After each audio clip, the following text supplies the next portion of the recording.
Now I'd like to hand off to Andy Peters, the Associate Executive Director of the Long Island Crisis Center. Andy, take it away. Okay, thanks, Melanie. You're welcome. Welcome, everyone. Good afternoon. It's my pleasure to be here. Pride for Youth is a service and an advocate for LGBT youth on Long Island. Over 700 young people come through our doors for service every year.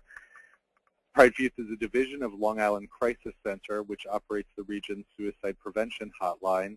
And Long Island Crisis Center started in 1971 as a crisis intervention hotline, and services for LGBTs grew from concerns of many anonymous callers struggling to come out, some of whom were suicidal or homeless due to family rejection or threatened by violence by their peers. Pride for Youth runs a model program called the Coffee House, which has been replicated in and out of New York State.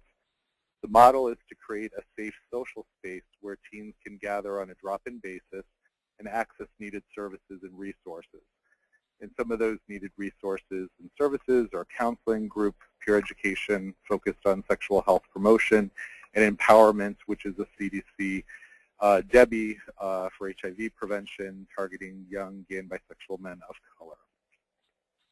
So there's a couple slides on challenges.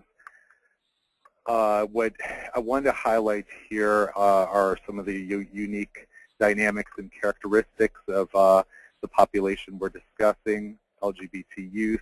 The idea of an invisible minority is not especially new, but basically that means that it's a minority group where there are no physical characteristics, no visible characteristics to distinguish the group from the majority.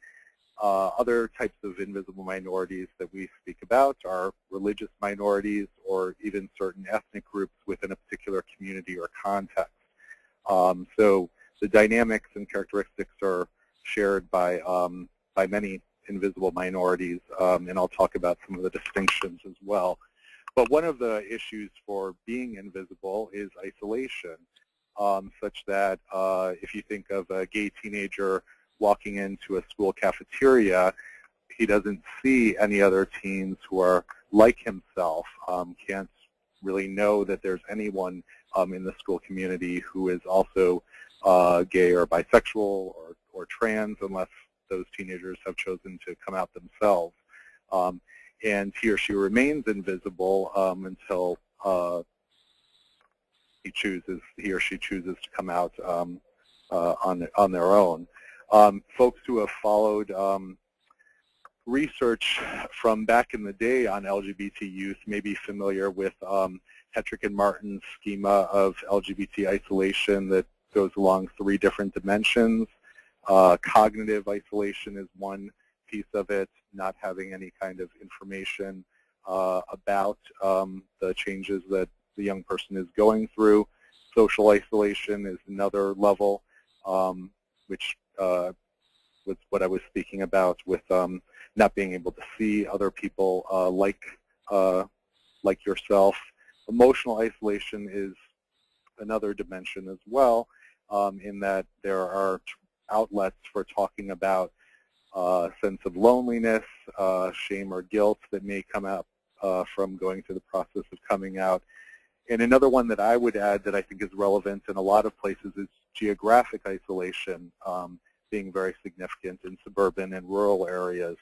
You could be a teenager and be living in a place where it's 60, 70, 100 miles to the nearest community center or youth center that has affirming services.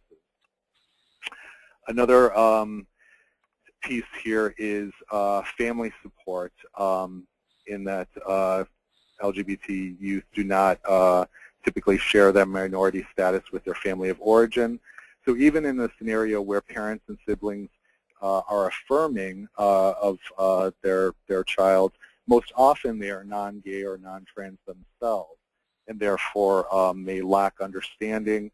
One thing that we see in our clientele with their parents is it's very common in subtle and sometimes not so subtle ways for parents and siblings to discourage, quote, openly gay behavior by a child, and encourage, on the other hand, passing as non-gay or non-trans, which of course is a dynamic for other invisible minority groups.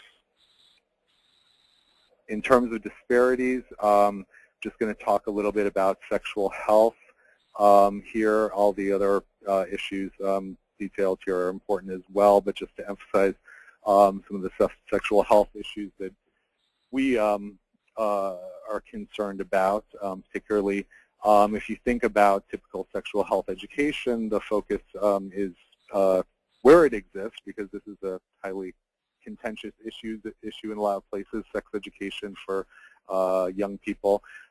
Typically the focus is on reproductive health and very rarely on gay, lesbian, or trans sexuality. So there's a real gap in knowledge. And supports for healthy social development are another big disparity. For example, dating and the issue of proms, where we're at currently is that when same-sex couples go to proms, it tends to be more of a controversy rather than a matter-of-fact type of situation. But proms and health classes where students are given information, given an opportunity to explore opposite-sex relationships are really the norm, but there's very little support for same-sex sexuality and dating. Next slide. Okay, disparities continue here. In terms of faith communities, this is a critical issue we find, and people are probably familiar with the Search Institute's 40 developmental assets, one of them being religious community involvement. So when you think of that, of all the different ingredients that go into positive adolescent development, positive youth development, a real difficult issue is how LGBT teens can find a spiritual community and can participate in those types of positive activities if they choose to. More often, religious communities will discourage LGBT young people from expressing who they are. Again, may provide pressure for them to pass as non-gay or non-trans, or of course be out and out rejecting of them from their religious community. And another thing where it says services that are gender identity specific rather than gender only specific, there's a real gap in knowledge in a lot of our sex education, in that there is a focus on gender as solely being a biological characteristic and very little discussion about what it means in terms of a personal sense of being male or female.